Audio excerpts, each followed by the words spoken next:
Hello, जय हिंद, नमस्कार। स्वागत है आपका आपके परिवार क्रैक विथ रवि में। मैं रवि आपका स्वागत करता हूँ। अगर आप हमारे चैनल पर नए हैं तो हमारे चैनल को सब्सक्राइब करें, शेयर करें और लाइक करें। आज हम लोग पढ़ेंगे हिंदी का प्रैक्टिस सेट। ये वीडियो हिंदी की वीडियो काफ़ी दिन के बाद आ रही है, तो हम लोग आज हिंदी के क्वेश्चन लेंगे, उसके साथ उसका विश्लेषण करेंगे और प्रैक्टिस करेंगे क्वेश्चंस की। समय बर्बाद ना करते हुए सीधे अपने पहले क्वेश्चन पे आते हैं। पहला क्वेश्चन हमारा है, हिंदी का संबंध किस भाषा परिवार से है। तो हिंदी का जो संबंध है वो जैसे किसी भी भाषा का संबंध उसके भाषा परिवार से होता है। जैसे जो हिंदी है ये किस भाषा से है, ये भारोपीय भाषा परिवार से है। किस भाषा परिवार से है, भारोपीय भाषा परिवार से है। जैसे इंग्लिश है तो वो रोमन लिपि में लिखी जाती है, ठीक। हिंदी देवनागरी लिपि में लिखी जाती है। तो ये किस भाषा परिवार से है, ये भारोपीय भाषा परिवार से है, ठीक। अब थोड़ा भारोपीय भाषा परिवार के बारे में जानते हैं।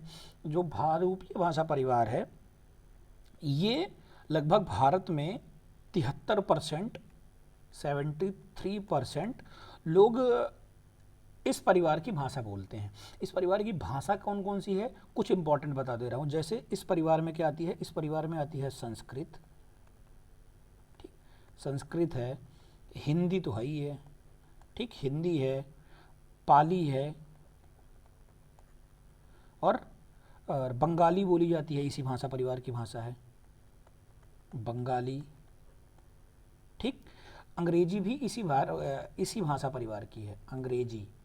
तो ये लगभग 73% भाषा भारत में भारोपीय भाषा परिवार की बोली जाती है। भारोपीय भाषा परिवार में जैसे संस्कृत, हिंदी, पाली, बंगाली, अंग्रेजी, फारसी, ये सब किस भाषा परिवार की हैं, ये सब भारोपीय भाषा परिवार की भाषा है, ठीक।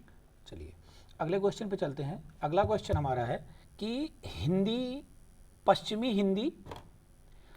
हिंदी के अंतर्गत कौन कौन सी भाषाएं आती हैं। तो पश्चिमी हिंदी, हिंदी को जैसे पूर्वी हिंदी, पश्चिमी हिंदी, पहाड़ी हिंदी, बिहारी हिंदी, ऐसे भागों में बांटा गया। तो जो पश्चिमी हिंदी के अंतर्गत आती हैं उसमें कितनी उपबोलियां आती हैं, उसमें 5 उपबोलियां आती हैं। कितनी, 5। कौन कौन सी आती हैं, उसमें आती हैं खड़ी बोली, नंबर 1 पे आती है खड़ी बोली, खड़ी बोली, ठीक, खड़ी बोली। और खड़ी बोली को हम लोग और किस नाम से जानते हैं, इसको एक और नाम से जानते हैं, कौरवी। किसके नाम से, कौरवी। खड़ी बोली को कौरवी के नाम से भी जाना जाता है। दूसरे नंबर पे क्या आती है, दूसरे नंबर पे आती है हरियाणवी। क्या, हरियाणवी, ठीक है, हरियाणवी, ठीक है, हरियाणवी। तीसरी कौन सी आती है, तीसरी आती है ब्रज, ब्रज भाषा, ठीक है। और चौथी आती है बुंदेली। क्या, बुंदेली, ब्रज भाषा, बुंदेली। और 5वीं और आखिरी क्या आती है, कन्नौजी। क्या, कन्नौजी। ये हैं पश्चिमी हिंदी की उपबोलियां, ठीक है। पूर्वी हिंदी में क्या आती है, पूर्वी में आती अवधी, बघेली और छत्तीसगढ़ी। ऐसे बिहारी में मगही, ठीक। तो पूछा क्या है, पश्चिमी हिंदी के अंतर्गत कौन सी बोली आती है। तो पश्चिमी हिंदी के अंतर्गत कौन सी आएगी, कन्नौजी आएगी। क्या आएगी, कन्नौजी। इसकी कितनी उपबोलियां हैं, इसकी 5 उपबोलियां, खड़ी बोली, हरियाणवी, ब्रजभाषा, बुंदेली और कन्नौजी। चलिए अगले क्वेश्चन पे चलते हैं। अगला क्वेश्चन हमारा है वर्णमाला से है। वर्णमाला वर्णों के सार्थक समूह को, क्या, वर्णों के सार्थक या व्यवस्थित समूह को क्या कहते हैं, वर्णमाला कहते हैं। वर्णों के सार्थक समूह को क्या कहते हैं, वर्णमाला कहते हैं। इनको 2 भागों में बांटा गया है। कौन कौन से, एक होते हैं स्वर, ठीक, और एक होते हैं व्यंजन, ठीक है। स्वर और व्यंजन। स्वर कितने होते हैं, स्वर होते हैं 11 और व्यंजन 33। कुल कितने होते हैं, कुल होते हैं 52, ठीक। स्वर 11, व्यंजन 33, कुल कितने, 52। कामता प्रसाद गुरुजी ने स्वरों को 10 ही माना है। क्या माना है, 10। वो री को स्वर नहीं मानते हैं, री को स्वर नहीं मानते हैं। तो लेकिन जो आयोग है, भर्ती बोर्ड है, ये कितने मानते हैं, ये 11 मानते हैं, ठीक। हमें 11 ही टिक करना है। जब स्पेशल लिख के आएगा कामता प्रसाद गुरुजी के अनुसार स्वरों की संख्या कितनी है, तब हम 10 मारेंगे। व्यंजन कितना हो गया, व्यंजन हो गया 33, ठीक, पूछा क्या है, अयोगवाह वर्ण। अयोगवाह क्या होते हैं, अयोगा अंग और आह को क्या बोलते हैं, अयोगवाह वर्ण बोलते हैं। ठीक है, ये भी स्वर के ही पार्ट हैं, लेकिन इनको अयोगवाह बोला जाता है।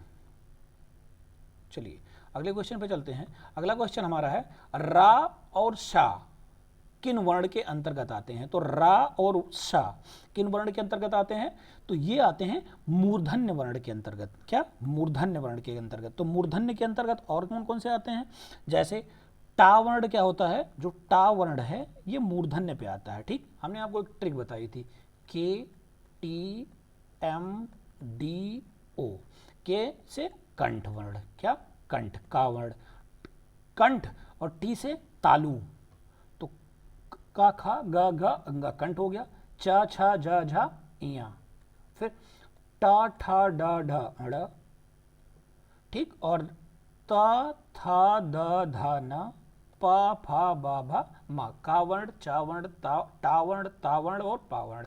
तो इसको कंठ बोलते हैं, इसको तालु बोलते हैं, इसको मूर्धा बोलते हैं, इसको दंत बोलते हैं, और इसको ओष्ठ बोलते हैं। ठीक, ये कितने हो गए, 5 हो गए। ठीक है, ये हो गए 5।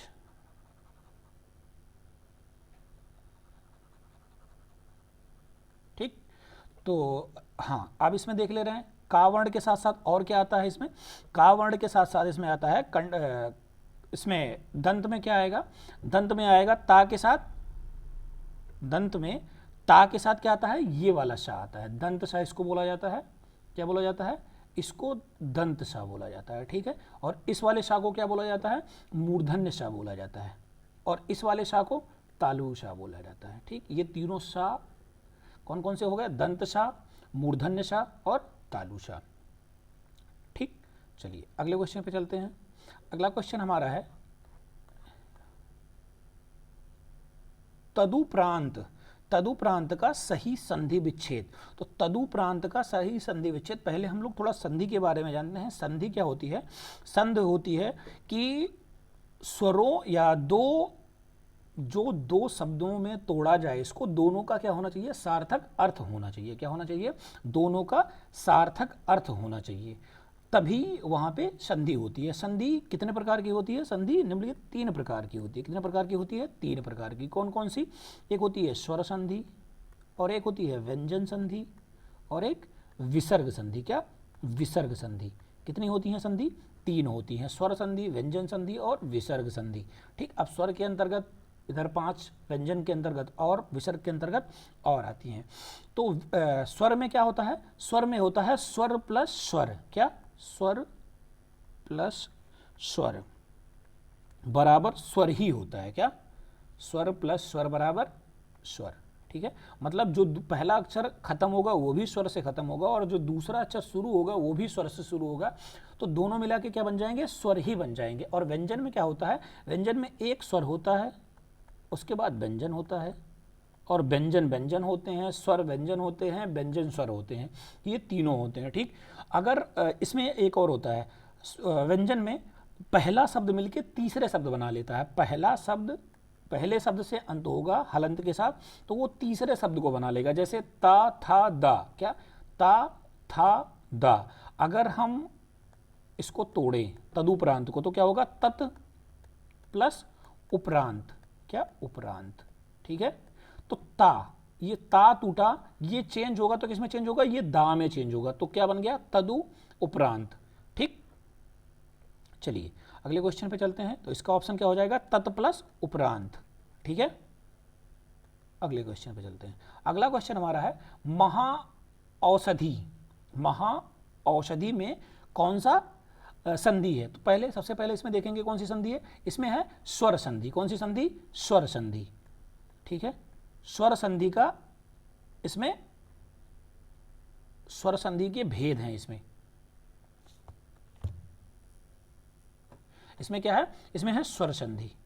ठीक है, स्वर संधि का कौन सा भेद है, स्वर संधि मैंने आपको बताया था, अगर दीर्घ है तो बड़ा आ या बड़ी ई इन सब की मात्रा आएगी, बड़ा ऊ इन सब की मात्रा आएगी तो क्या हो जाएगा, वहाँ पे दीर्घ संधि हो जाएगा।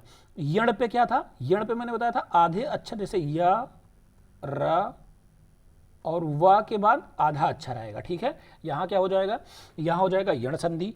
मैंने गुण संधि में क्या बताई थी, एक मात्रा होगी, वहाँ क्या हो जाएगा गुण संधि। और वृद्धि संधि में मैंने क्या बताया था आपसे, वृद्धि संधि में दो मात्राएं होंगी, ठीक है। अगर दो मात्राएं मिल गई, ये मैंने ट्रिक बताई थी, इसका छोटा सा वीडियो हमारे चैनल पे पड़ा है, आप लोग एक बार देख लीजिए, स्वर संधि वहाँ क्लियर हो जाएगी। तो यहाँ पे दो मात्राएं आई, तो दो मात्राएं किस में आती हैं, दो मात्राएं वृद्धि संधि में आती हैं, ठीक। तो इसका ऑप्शन क्या हो जाएगा, ऑप्शन नंबर 4 वृद्धि संधि। चलिए अगले क्वेश्चन पे चलते हैं। अगला क्वेश्चन हमारा है परमानंद में कौन सा समास है, ठीक है। परमानंद में कौन सा समास है, तो परमानंद का हम लोग पहले विच्छेद करेंगे। परम है जो आनंद, क्या परम है जो आनंद, ठीक, क्या हो गया परमानंद। तो है जो, जहां पे ये तोड़ने पे है जो आ जाएगा, वहां क्या हो जाएगा, वहां हो जाएगा कर्मधारय समास, क्या कर्मधारय समास। ये जैसे तत्पुरुष समास के भेद होते हैं, कर्मधारय और दिगु तत्पुरुष के भेद होते हैं, ठीक है, ये तत्पुरुष के ही भेद होते हैं। तत्पुरुष में क्या होता है, तत्पुरुष में उत्तर पद प्रधान होता है, ठीक है। और अव्ययी भाव में क्या होता है, पूर्व पद प्रधान होता है। और जो बहुब्रीहि समास होता है उसका कोई पद प्रधान नहीं होता है। और द्वंद्व में दोनों पद प्रधान होते हैं। चौराहा, क्या चौराहा में कौन सा समास है, तो देखिए जब किसी भी नंबर की बात की जाएगी, क्या बात की जाएगी, नंबर की बात की जाए, अगर नंबर का बात किया गया तो वहां पे क्या हो जाएगा, वहां पे हो जाएगा दिगु समास, क्या दिगु समास। गिनती की बात आ गई तो वहां पे क्या हो जाएगा, दिगु समास। कोई भी गिनती 1 2 3 4 या कोई भी सप्तऋषि जैसे, तो वहां पे क्या हो जाएगा, वहां पे हो जाएगा दिगु समास, क्या हो जाएगा दिगु समास, ठीक, दिगु समास ऑप्शन नंबर 4। चलिए आगे अगले क्वेश्चन पे चलते हैं अपने। अगला क्वेश्चन हमारा है कि मंजू ने किताब लिखी।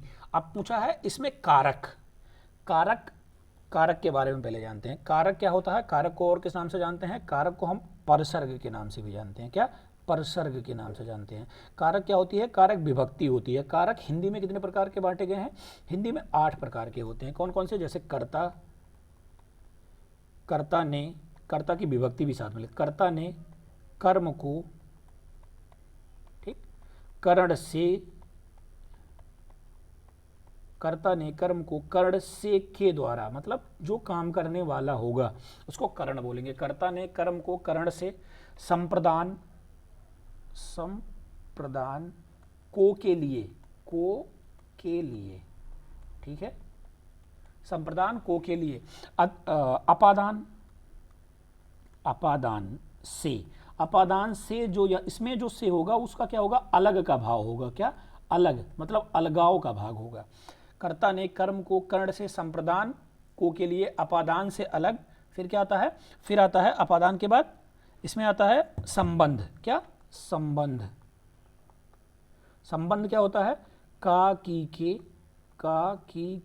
ठीक है। फिर संबंध के बाद क्या आता है, संबंध के बाद आता है अधिकरण, क्या अधिकरण। अधिकरण पे क्या होता है, अधिकरण में होता है में, इसकी विभक्ति होती है में या पर। इसके बाद क्या आता है, लास्ट में आता है संबोधन, क्या संबोधन। संबोधन में क्या होता है, हे।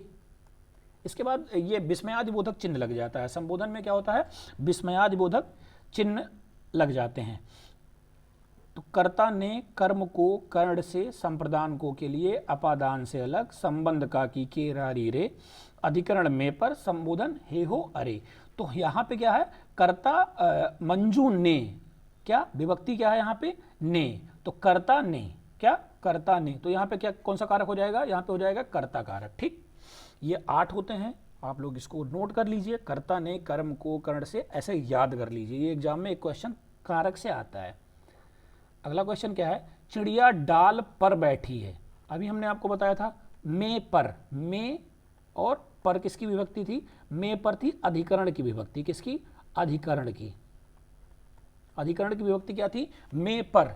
चिड़िया डाल पर बैठी है, तो पर क्या हो गया, अधिकरण हो गया, क्या हो गया, अधिकरण हो गया। चलिए अगले क्वेश्चन पे चलते हैं। अगला क्वेश्चन हमारा है, निम्नलिखित में से कौन सा शब्द सदैव बहुवचन में प्रयोग होता है।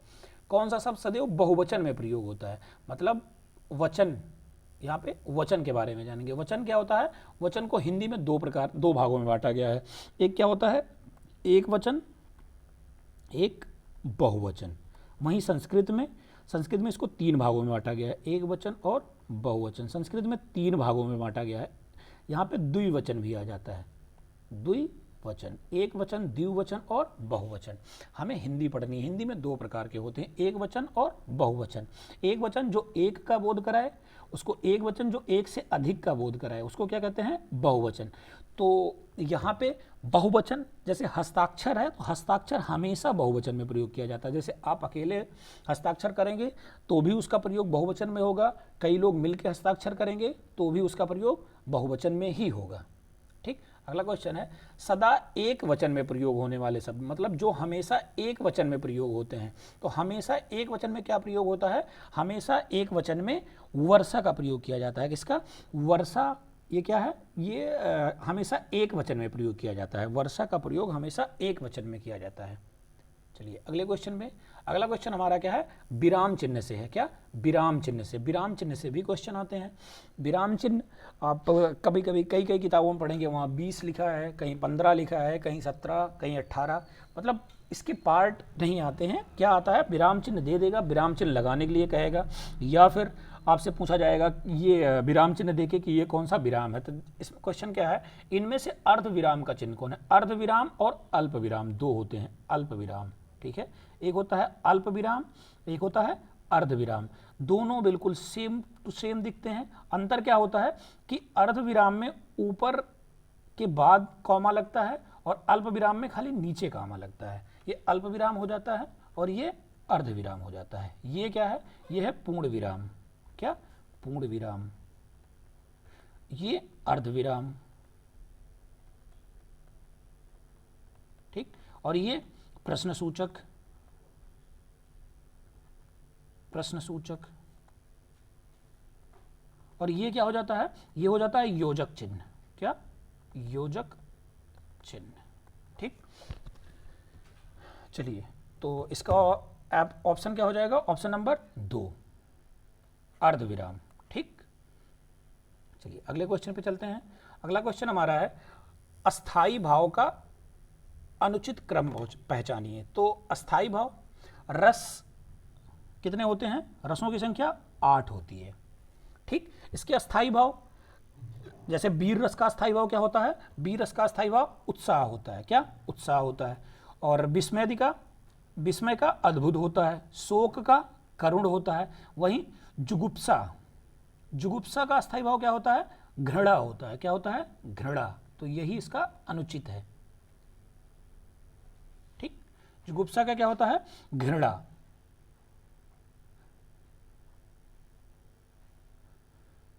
अगले क्वेश्चन पे चलते हैं। अगला क्वेश्चन हमारा है, निम्नलिखित में से देवता का पर्यायवाची शब्द क्या होता है। तो देवता का पर्यायवाची शब्द क्या होता है, देवता का पर्यायवाची शब्द होता है किंकर। किंकर किसका पर्यायवाची होता है, किंकर मतलब होता है नौकर। क्या, नौकर। या फिर नौकर की पर्यायवाची और लिख लेंगे, नौकर की पर्यायवाची क्या होती है, अर्दली होती है, चाकर होता है, या फिर परिचर होता है, परिचर या सेवक। ये किसके होते हैं, किंकर के पर्यायवाची होते हैं। विपुल का पर्यायवाची क्या होता है, विपुल मतलब क्या होता है, विशाल या बड़ा। विपुल का एक पर्यायवाची हिमालय भी होता है। ठीक, विपुल का पर्यायवाची हिमालय भी होता है, पर्याप्त भी होता है। ठीक, लोकेश, इसका इंपॉर्टेंट है। लोकेश का पर्यायवाची क्या होता है, लोकेश का मतलब होता है शासक। क्या, शासक या राजा। लोकेश का मतलब शासक या राजा। विबुध किसका पर्यायवाची होता है, विबुध देवता का पर्यायवाची होता है। ठीक है, देवता का। तो इसका कौन सा ऑप्शन सही हो जाएगा, इसका ऑप्शन नंबर 2 सही हो जाएगा। चलिए अगले क्वेश्चन पे चलते हैं। ये इस वीडियो का आखिरी क्वेश्चन है। अगर आपको समझ में आ रहा है, पढ़ाने का तरीका अच्छा लग रहा है तो आप हमारे चैनल को सब्सक्राइब जरूर करें। सब्सक्राइब करें, शेयर करें, लाइक करें, उन्हें ज़रूर भेज दें जो अपनी पढ़ाई के लिए सीरियस हैं। धन्यवाद। जय हिंद।